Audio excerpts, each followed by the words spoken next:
The first hexagram. In dealing with the Sphinx, please understand that you have only one driver. The driver's in the second gate. But you have three perspectives of the one driver, and they exist in the three other gates.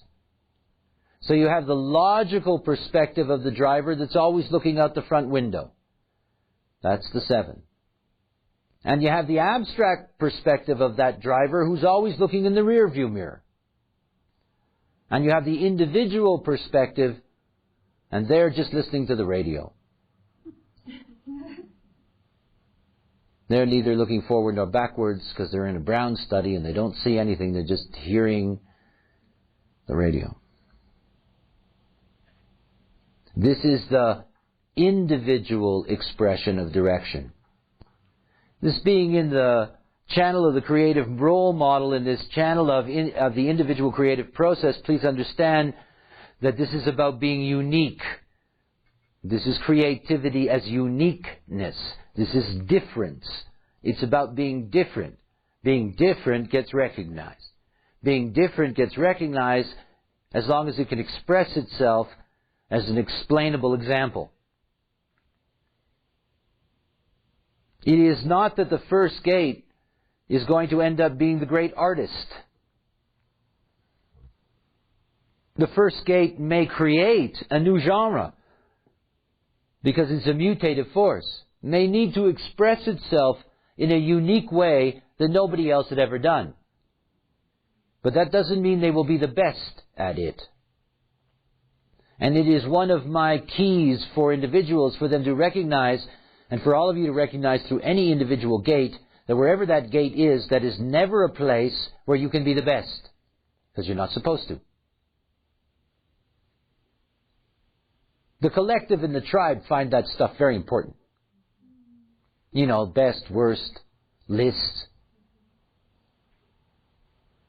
And when the individual gets caught up in the being best, then it loses all of its creative possibilities. It can only be what it is. Unique. Different. I mean, nobody would want Bob Dylan to sing well. You know, part of the attraction is the uniqueness. But we wouldn't want him to sing like the rest of the collective. You know, then it would be undistinguishable. Creation is a primal force. The energy potential to manifest inspiration without limitation. How nice. Potential. It says creation is independent of will. It's the foundation of being creative. The whole foundation of being creative is the creation is independent of will. Creativity. You know, this is the joke about the creative. The creative is reactive, because everything else is. You know, art is a reaction. It's not creation. The uniqueness is how it's filtered. But it doesn't belong to the filterer. So creation is independent of will. Moon exalted is a symbol of adaptation. Time is everything. Self-expression which has its special timing. And this is one of my favorite themes, is to always bring you back to this concept of perfect timing. We are the dancers in the dance. There is a perfect timing for us, and that is being yourself. If you're the first gate, how do you expect to have consistent creative expression? You're not the 8th gate. You don't even know it's there in the lower trigram. It's not like that's going to be an easy process for you. If you cannot accept that it's the hand of God or it's the muse that opens up the door, if you insist that I am going to create and I'm going to create at this moment, you're going to run into a lot of trouble. Pain, frustration, anger. You end up producing a lot of garbage.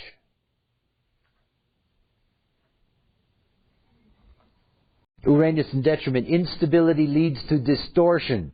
Here patience is a virtue and revolution is a vice. Creative instability unless there is patience.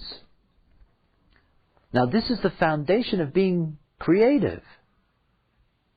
You see, if you have to be best, you have to practice. I mean, understand that. You can't become the best without practice. And you're not going to practice unless you're logical. Because repetition is the format of the logical process.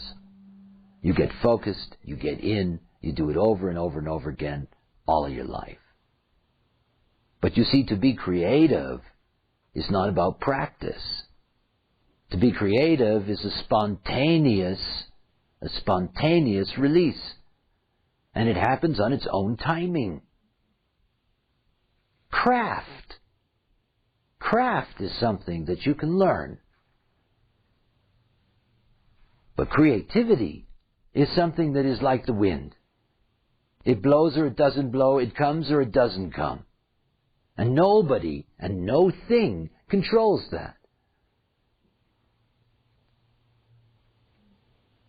There is so much arrogance in creativity, so much vanity attached to creativity. I painted that, I wrote that. Instead of the realization that it painted me and it wrote me, which is the truth. Or it painted through me and it wrote through me. The second line. Love is light. Here is creative expression that does not come out in the second line life. It comes out by being called. Here they are wandering around, and somebody looks in the window and sees their example and says, wow, you should really work at this. We should really show this to other people. Venus exalted is a symbol of beauty, the required harmony between established values and ideals that enriches inspiration. Self-expression conditioned by ideals and values. Now look, that self-expression isn't going to come out unless it's recognized. Somebody has to knock on that window of the two and say, wow, I see you paint pictures, that's terrific. But of course, all of that's going to be conditioned by who recognizes them and who they allow to come in and take them out of their second line isolation. Remember, the second line is the hermit. Don't distract me. Don't distract me. I don't need all this other stuff. Don't distract me. Everything's fine. No, I'm not a painter. Yes, I did do that, but I'm not a painter. You know, they don't have a framework, and that framework is going to come from the outside, so they better be clear about who that is, and it's lower trigram. Which means that they don't know that there's an eighth gate at the other end that desperately needs to make a contribution.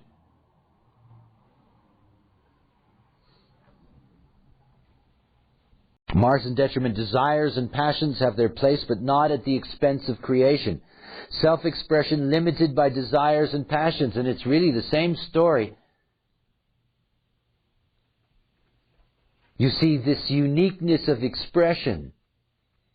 The individual is unusual, weird, bizarre, different. But then again, all of that can be very interesting, exciting, and moving. Their gift is to be themselves. And in the binary here at the beginning of this structure, both the first and second lines are clear about the same thing. It's up to the muse and not up to us. And it means that it's not then up to the others either. It's not up to the collective. And it's not up to the tribe. It's up to the gods and the muse. The third line. Adaption. Here, the energy to sustain creative work. But that's a potential. I mean, after all, the G center is not a motor. And the throat center that it's pointed at isn't even a motor. You know, this ability to sustain creative work is going to be dependent on its connection with others And of course, this third line, still lower trigram, is going to have difficulty meeting the right forces on the other end, banging into the wrong forces, going through the trial and error process. Mars exalted is the symbol of a profound need for self-expression. That is a deep need here in the third line. Keep on going out, keep on banging in, keep on trying. And each time being confronted with the possibility of resistance. And remember, this is individual, so it's melancholic. There can be deep sadness here. And the same equation of happiness. Melancholy is a chemistry. It requires no reason. It's not about being sad because, being happy because. That identification is hell. Melancholy is a chemistry. All individuality, wherever it is, a byproduct of the mutative potential is what we call melancholy. The very mutative chemistry that exists in these codons results in chemical shifts that we call happiness and sadness. Sadness is a creative environment. It is a creative environment. It is a mutative environment. And the moment that you turn sadness into depression, you strip yourself of creative potential. When you are down in the melancholic process, when you are sad, that's the moment that you are open to the forces and the muse. And the moment that you occupy yourself in that sadness with reasons, they have no way of getting in. Melancholy. Melancholy is a beautiful thing. Sadness is a rich environment out of which all kinds of creative beauty is born. And in the moment that the chemistry changes to happiness, that's about being productive. The first hexagram, this creative, has to recognize that in its melancholic process, it's going to be sad. It's going to be sad that nobody sees it, recognizes it, understands it, that nobody appreciates its art, it's blah, blah, blah. And in that sadness, it goes into its trip and it does its thing, feeling sorry for itself, blaming everybody. Instead of seeing that that space is so they can be open to creation.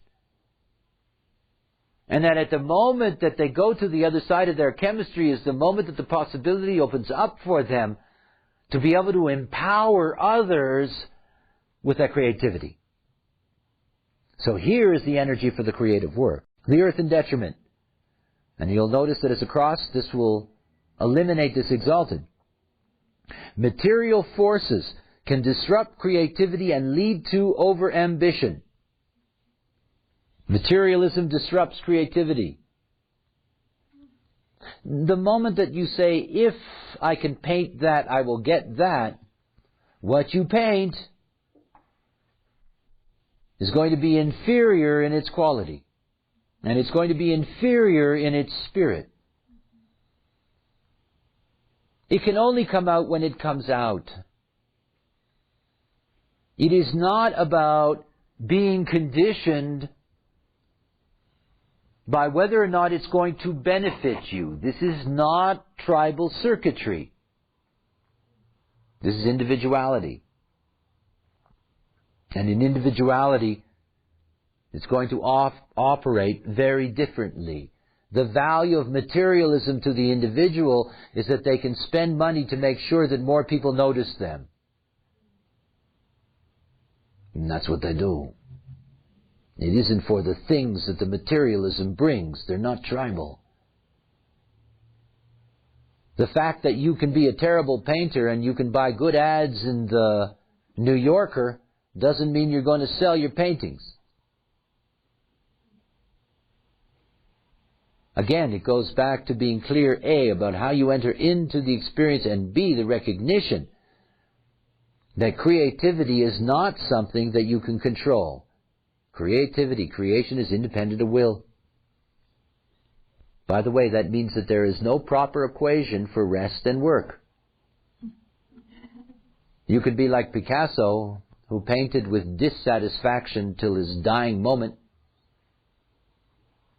Or you can paint 20 or 30 pictures in your lifetime and not be concerned about it.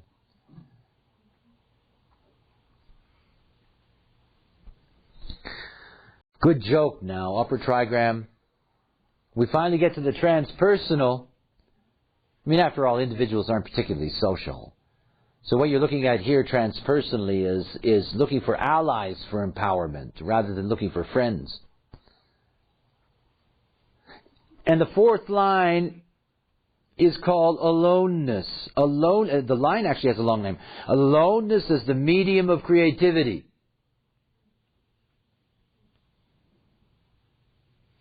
Now think about that. Here you got a transpersonal line. Got the line of externalization. They're here to externalize their self-expression. And what's the theme of the line? Aloneness as the medium of creativity. The tension of inner light. The earth exalted is the symbol of personal perspective manifested outside of influence, where the potential magic of inspiration is diluted. Creativity that must develop outside of influence. Outside of influence. So the thing that they recognize is that when they're melancholic and they're sad, in other words, when it's time to be creative, they must be alone. This is so important for emotional people, for melancholic people, to be able to have a place of retreat and withdrawal, to be able to clean their aura of the other. And it's the first recognition here of the transpersonal is that yes, we need them, but later. First, the creativity. First, I must be alone. First, I must be in my process. First, I have to wait for the muse. Then I can have influence. In the White Book, I gave an expression for the Jupiter in detriment that does not exist in the Black Book. And I did that basically so that people wouldn't get upset.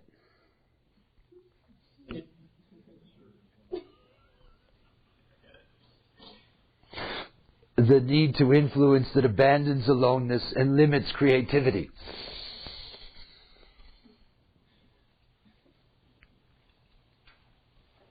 Fourth lines, because they have this gift of being able to externalize and influence, that based on their design, if they have not learned how to deal with their nature, they will have made a lot of errors in that process of waiting. And they will simply not really wait for the creative process to take hold, and they will try, that's like saying, I'm going to write this great book, will you give me $1 million?